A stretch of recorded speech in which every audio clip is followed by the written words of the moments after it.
पुणे अपघातातील डॉक्टर अजय तावरेच्या जीवाला धोका. सुषमा अंधार यांचं मोठं वक्तव्य. पुणे अपघात प्रकरणात आरोग्य विभागाने कशा प्रकारे भोंगळ कारभार केला हे चव्हाट्यावर आलेलं आहे. अल्पवयीन आरोपीचे ब्लड सॅम्पल बदलले होते. 3 लाखांमध्ये हे सर्व काही घडवून आणल्याचं पोलिसांच्या तपासात निष्पन्न झालं आहे. पोलिसांनी यामध्ये डॉक्टर अजय तावरे आणि डॉक्टर श्रीहरी हरनोळ यांना अटक केलेली आहे. अटकेत असलेल्या अजय तावरे यांनी माझ्याकडे भरपूर नावे आहेत, कोणालाही सोडणार नसल्याचं म्हटलंय. याच पार्श्वभूमीवर ठाकरे गटाच्या नेत्या सुषमा अंधार यांनी डॉक्टरांच्या जीवाला धोका असू शकतं असं म्हटलेलं आहे. आर्यन खान प्रकरणाचं पुढे काय झालं? या प्रकरणामधील महत्त्वाचा साक्षीदार असलेला प्रभाकर साहिल याचा मृत्यू झाला. त्यानंतर ललित पाटीलही बोलले. माझ्याकडे अशी अनेक नावं आहेत, पण पुढे चौकशीमध्ये काय बोलला काही समोर आलेलं नाही. आता पोर्शे कार अपघात प्रकरणात अटकेत असलेला आरोपी डॉक्टर अजय तावरे यांनीही सारखंच वक्तव्य केलं आहे. माझ्याकडे भरपूर नावं आहेत, कोणालाही सोडणार नाही. त्यामुळे त्याची सुरक्षितता महत्त्वाची ठरते येथे, कारण पोर्शे कार प्रकरणात मोठे प्रस्थ आहेत. आरोपीला वाचवण्यासाठी सगळे प्रयत्न होऊ शकतात आणि त्यामुळे अजय तावरेच्या जीविताला धोका निर्माण होऊ शकतो असं सुषमा अंधार यांनी म्हटलेलं आहे. परंतु या काळामध्ये डॉक्टर अजय तावरे ज्यांची अटक झालेली आहे, डॉक्टर हरनोळ मला वाटते ICU मध्ये आता काहीतरी दाखल आहे असं कळतंय. हरनोळला ऍडमिट केलं असं काहीतरी आहे. परंतु या सगळ्या पार्श्वभूमीवर या दोघांचीही सुरक्षितता महत्त्वाची आहे आणि त्या सुरक्षिततेची काळजी किंवा त्याची जबाबदारी ही सरकारची असेल हे सुद्धा सांगितलं गेलं पाहिजे. यावर मी ठाम आहे. त्यांच्या जीवाला धोका आहे असं आपल्याला वाटतं? हो, मला असं प्रकर्षाने वाटतं. तसं वाटण्याची माझ्याकडे काही कारणं आहेत. मी आठवण करून दिली पाहिजे. साधारणतः वर्षभरापूर्वी सिंघानियाचं ज्यावेळेला प्रकरण झालं आणि सिंघानियाला अटक झाली त्यावेळेला सिंघानियाने असं म्हटलं होतं की माझ्याकडे सगळ्या प्रकारचे पुरावे आहेत आणि मी या प्रकरणातल्या अनेकांची नावं घेऊ शकतो. पुढे सिंघानियाचं काय झालं कळलं नाही. सिंघानियाचं एकही स्टेटमेंट किंवा सिंघानिया तपासात काय बोलला, त्याने क ख ग घ च छ काय उच्चारलं याच्यातलं काहीच पुढे आलं नाही. सिंघानियाच्या नंतर अजून एक केस घडलेली होती, आठवण करून दिली पाहिजे सगळ्यांना.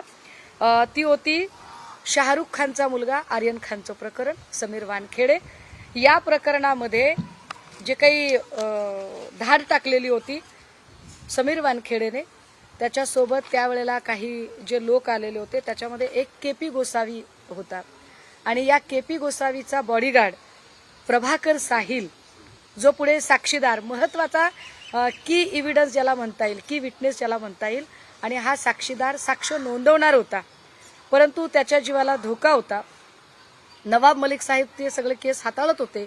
पुढे नवाब मलिकांवर काय पद्धतीने दबाव आणले गेले आणि त्यांच्यावरती कशा केसेस दाखल झाल्या आणि ज्यांनी केसेस दाखल केल्या, ज्यांनी आरोप केले, त्यांनीच नंतर त्यांना बाहेर आल्यानंतर काय पद्धतीने सॅल्यूट ठोकले, हा सगळा इतिहास आहे. मला इथे नवाब मलिकांच्याकडे जायचं नाहीये. मात्र समीर वानखेडे सोबतचा KP गोसावीचा बॉडीगार्ड प्रभाकर साहिल, या प्रभाकर साहिलचा 2 एप्रिल 2022ला माहुल चेंबूरला तो एकटा असताना संशयास्पद मृत्यू झाला. जो अतिशय की विटनेस होता त्याचा मृत्यू झाला.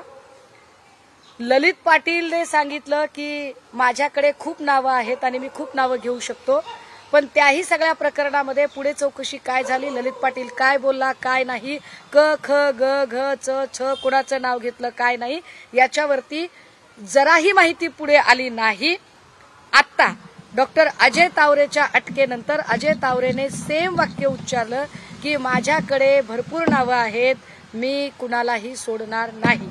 अशा वेळी एक की विटनेस म्हणून डॉक्टर अजय तावरेची सुरक्षितता महत्वाची ठरते पुरावे नष्ट करण्याच्या दृष्टीने. कारण पोर्शे कार अपघात प्रकरणामध्ये जर इतके सगळे बडे प्रस्थ गुंतू शकतात, रक्ताचे सॅम्पल बदलू शकतात, रातोरात 12 तासाच्या जामीन होऊ शकतो, पिझ्झा बर्गरच्या पार्ट्या होऊ शकतात, वाटेल त्या पद्धतीने त्याला वाचवायचे प्रयत्न होऊ शकतात, तर पुरावे नष्ट करण्यासाठी अजय तावरेच्या जीवाला धोका का होणार नाही? त्यामुळे अजय तावरेची सुरक्षितता महत्वाची आहे. राहिला प्रश्न आरोग्य खात्याचा सावळा गोंधळ, तर या सगळ्या संबंधाने मी 4 तारखेच्या नंतर निश्चितपणे बोलेन. Bureau report SBN Marathi, Pune.